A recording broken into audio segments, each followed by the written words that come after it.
Welcome back. वफाकी हुकूमत ने नैब तरमीम फैसले के खिलाफ सुप्रीम कोर्ट में अपील दायर कर दी। दीगर दस्तावेजात जमा कराने के लिए 15 दिन की मोहलत की इस्तदा की गई है। एक शहरी ने भी फैसले के खिलाफ अदालत उज़्मा से रुजू किया है।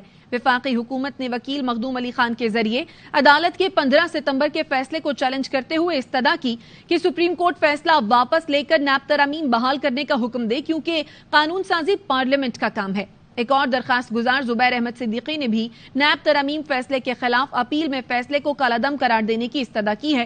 दरखास्त गुजार का मौक़िफ़ है, सुप्रीम कोर्ट के फैसले से मेरी बुनियादी हुकूक की खिलाफ वर्जी हुई है।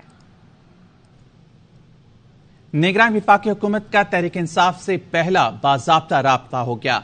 निगरान वफाकी वज़ीर इत्तलात ने पीटीआई रहनुमा शफकत महमूद से मुलाकात की। निगरान हुकूमत के सियासी जमातों से राब्तों का मकसद इंतखाबात के लिए माहौल को साजगार बनाना है। निगरान वफाकी हुकूमत के अहम वुज़रा ने पीटीआई से राब्तों का आगाज कर दिया है। ज़राए के मुताबिक इस सिलसिले में चंद रोज कबल वज़ीर इत्तलात मुर्तज़ा सोलंकी ने पीटीआई रहनुमा शफकत महमूद से पहला राब्ता किया। मुलाकात में तहरीक इंसाफ की जानिब से कहा गया है कि वो मफाहमत चाहते हैं, लेकिन इस सिलसिले में सबको अपना किरदार अदा करना होगा। मुर्तज़ा सोलंकी ने AIY न्यूज़ को बताया वो तमाम सियासी जमातों से राब्ते कर रहे हैं।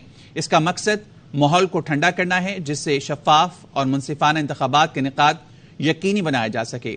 ज़राए का कहना है मौजूदा सियासी माहौल में दीगर जमातों के मुकाबले में पीटीआई से हुकूमती शख्सियात के राब्ते इंतहाई अहम हैं, क्योंकि इससे पहले मफाहमत के लिए सिर्फ तहरीक इंसाफ के रहनुमाओं की जानिब से बात की जा रही थी।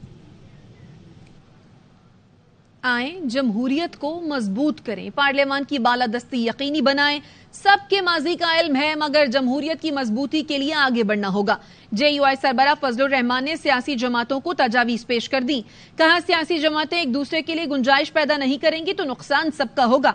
वक्त आ गया है कि सियासतदान और सियासी जमातें बालिग नजरी का मुजाहरा करें। सियासी इंतशार और खलफशार से ना जमहूरियत मजबूत होगी और ना ही मुल्की मसाइल हल होंगे। आपस में गुंजाइश का फायदा किसी एक जमात को नहीं, तमाम सियासी जमातों को होगा। सियासतदान इख्तलाफ राय या अलग मौक़िफ़ रख सकता है, मगर सियासी इंतशार का शिकार न हो। जमहूरियत की मजबूती जिद और हठधर्मी में नहीं, बल्कि रवैयों की मजबूती में है। पाकिस्तान के मसाइल का हल किसी एक शख्स या जमात के पास नहीं। मुआशी तरक्की और इस्तेहकाम सियासी और दाखिली इस्तेहकाम के साथ जुड़ा है। आसिफ जरदारी और भुट्टो खानदान से सियासी इख्तलाफ के बावजूद पुराने ताल्लुकात हैं। हम एक दूसरे की खुशी और गमी में शिरकत करते हैं। फजलुर रहमान ने वाज़ेह किया कि सियासी मंशूर और सियासी मौक़िफ़ देना सबका हक, मगर अव्वलीन तरजीह पार्लियामानी बालादस्ती है।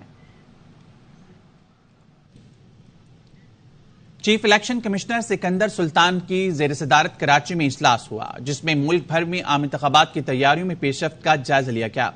इजलास को आइंदा इंतखाबात के लिए इक़दामात पर खुसूसी ब्रीफिंग दी गई। चीफ इलेक्शन कमिश्नर ने आइंदा आम इंतखाबात के लिए इंतजामात पर इत्मीनान का इजहार किया। IG सिंध रिफत मुख्तार ने इलेक्शन कमीशन को ब्रीफिंग दी। सिकंदर सुल्तान राजा ने कहा कि सिंध हुकूमत की इलेक्शन की तैयारियों पर ब्रीफिंग इत्मीनान बख्श है। सब ठीक चल रहा है। तमाम पोलिंग स्टेशन जिनमें काम बाकी है उसकी मुरम्मत होगी।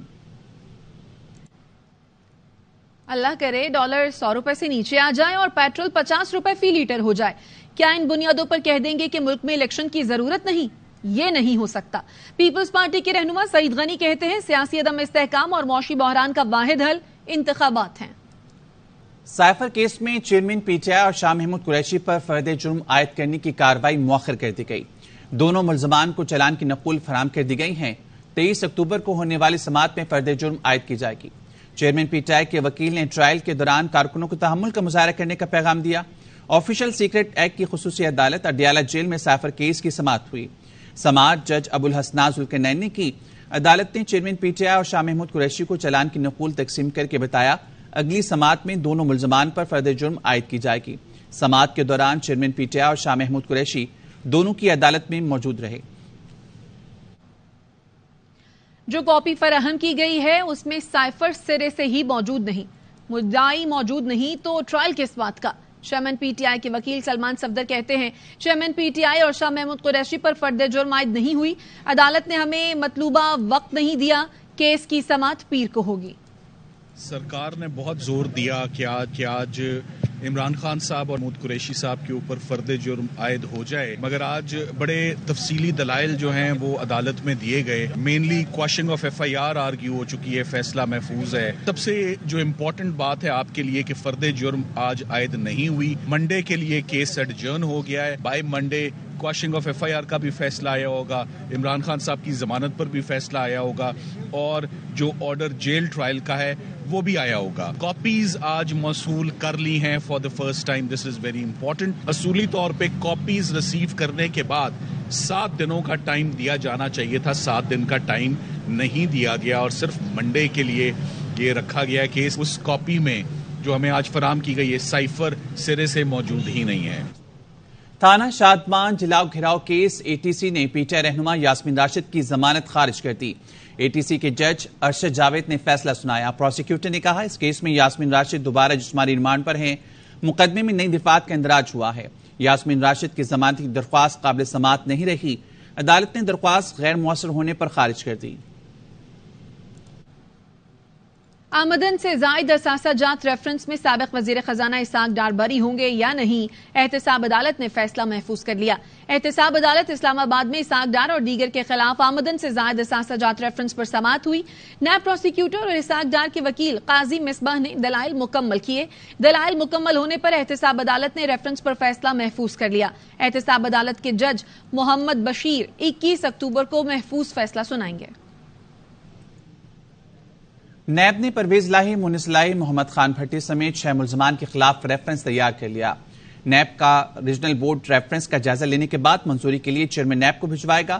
پرویز لاہی نے بطور وزیر اعلیٰ گجرات کے لیے 72 ارب کے ترقیاتی پیکیجز دیے. خلاف قانون تمام ترقیاتی منصوبوں کی منظوری دی اور کک بیکس لیے. مونس لاہی نے متعلقہ حکام سے میٹنگ کر کے کک بیکس کے شیئرز طے کیے.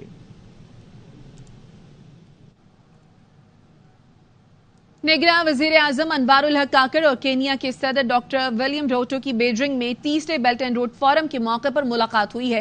دونوں ممالک کے درمیان تجارت، سرمایہ کاری، تعلیم اور لوگوں کے روابط کے حوالے سے تعاون بڑھانے پر اتفاق کیا گیا. نگراں وزیر اعظم کی جانب سے ارشد شریف قتل میں تحقیقات کے لیے سہولت فراہم کرنے کی درخواست کی گئی. وزیر اعظم انوار الحق کاکڑ اور کینین صدر نے دونوں ممالک کے درمیان تجارت کی استعداد سے بھرپور فائدہ اٹھانے پر بھی اتفاق کیا.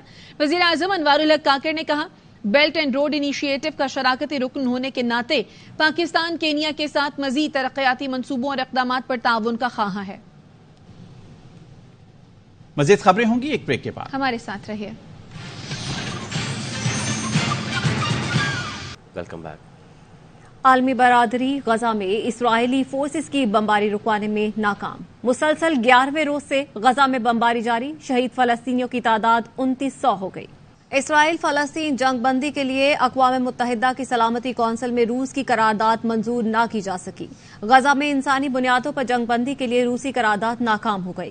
قرارداد میں یرغمالیوں کی رہائی اور انسانی امداد کی ترسیل کا مطالبہ کیا گیا تھا. قرارداد میں عام شہریوں کے خلاف تشدد، دہشت گردی کی مذمت کی گئی تھی، جبکہ غزہ سے عام شہریوں کے محفوظ انخلاء کا بھی مطالبہ کیا گیا تھا. قرارداد کی منظوری کے لیے 9 ووٹ درکار تھے، لیکن اس کے حق میں صرف 5 ووٹ ڈالے گئے. امریکہ، برطانیہ، فرانس اور جاپان نے مخالفت کی.